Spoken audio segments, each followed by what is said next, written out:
Josef Newgarden. Very cool to see you in Porsche Penske colors. You are quite very much an open wheel guy. You've been with Penske since 2017. You won the 2017 and 2019 championship. You won the Indianapolis 500, a race a couple of people around here know about. But now you're in a sports car. How has that transition been from open to closed cockpit? You know, the transition for me has been entertaining. I would say it's very different, you know, comparing an Indycar to a GTP race car. The Porsche, you know, requires a lot of demand of the driver as far as understanding the systems, being able to adjust to the systems on the fly constantly.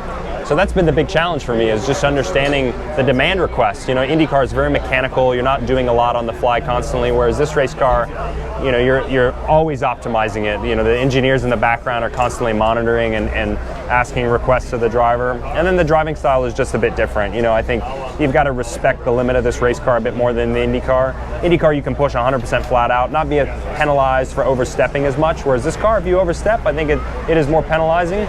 So, you know, do you mean that in terms of lap time or in terms of longevity of the car? As far as lap time, okay. You know, this car, if you overstep the limit in a corner, it could be half a second of loss in time. Whereas an IndyCar, if you overstep a corner, you might only lose a tenth. Gotcha. So, it demands a little level of discretion that maybe the IndyCar doesn't, and it's just a characteristic difference, something that I had to get used to.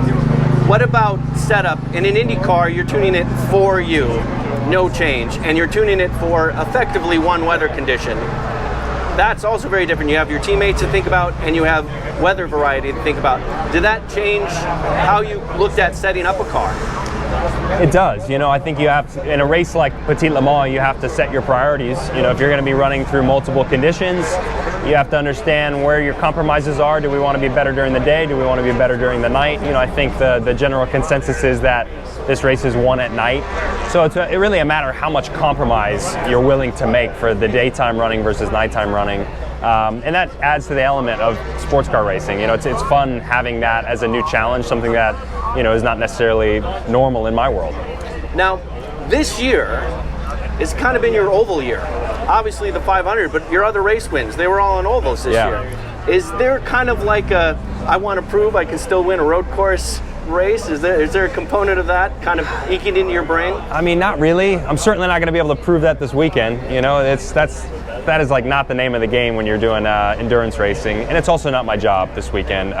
You know, I need to be consistent and to help deliver, you know, good quality laps for the team so that we can set up the main guys to do the job at the end. But for us, I mean, you know, I think at Team Penske, I think we only had one road course victory on the season. So, you know, we definitely had our deficits, we felt like, at different conditions. I think as a team, we know we need to elevate in certain areas. Oval-wise, there was not a lot to ask. You know, we had really good race cars every single time we showed up to the ovals. So, you know, that's IndyCar racing. It kind of ebbs and flows. You know, tires are always changing, conditions are always changing as far as the demands each year. And I think for us, we've got a lot of work to put in for next season, but, you know, a lot of work that we're ready and excited for. Now you have raced sports cars here and there. You were in the Daytona 24-hour and prototype LMP2, but this is your first time in a Porsche racing. How has that experience been to be in a Porsche race car? It's been tremendous to, you know, be a part of the Porsche brand. It's iconic, especially the link with Team Penske. For me, it's a dream scenario as a driver, you know, not only to work, but to represent, you know, the Porsche brand and to do it with Team Penske. A lot of it feels like home with the Team Penske side, but it's been a blast. You know, everyone's been tremendous to work with. The car itself is pretty impressive, and I've certainly seen, you know, a lot of the development over the last 2 years. It's been a lot of work to get to this point, and I think, you know, the teams that have been here day in and day out, you know, they deserve to be rewarded for all the work that they put in. And that was, I mean, it's kind of just a walk across the road to go from Penske IndyCar to Penske sports cars, but I'm really curious, who asked who about getting the third seat for Petit?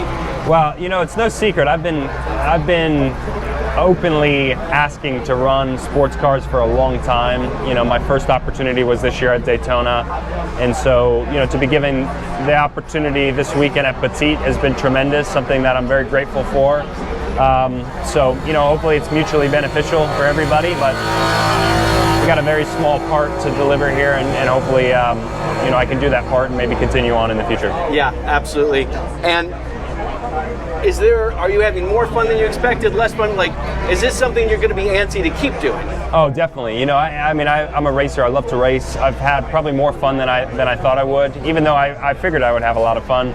I've just enjoyed the team, the atmosphere, the camaraderie of, you know, driving with multiple, you know, drivers in a car. It feels more like a team together, but it's been tremendous. You know, I'm excited for race day where the real work is going to begin, and let's see what we can make happen. And just real quick, I mean, what stints, I mean, do you know when you're going to be in the race car, roughly? Yeah, I think, you know, most of my job will be trying to help alleviate time on the main drivers. You know, sort of the beginning to middle of the race, I want to try and, you know, keep them fresh so that when we get to the end of the race, they have an opportunity. You know, these guys have done a really good job. If you look at really all the teams, the 6 and the 7 car, but just specifically on the 7 that I'll be driving, Felipe and Matt, they have been tremendous this season, and they, you know, should be given a great opportunity, hopefully, to compete for a win and a championship, you know, alongside the 6 car. So yeah, my job is to plug in and reduce their time so that they're fresh in the end. Now, I know you like bow ties. There's no denying that. But is there maybe a Porsche road car in your future now?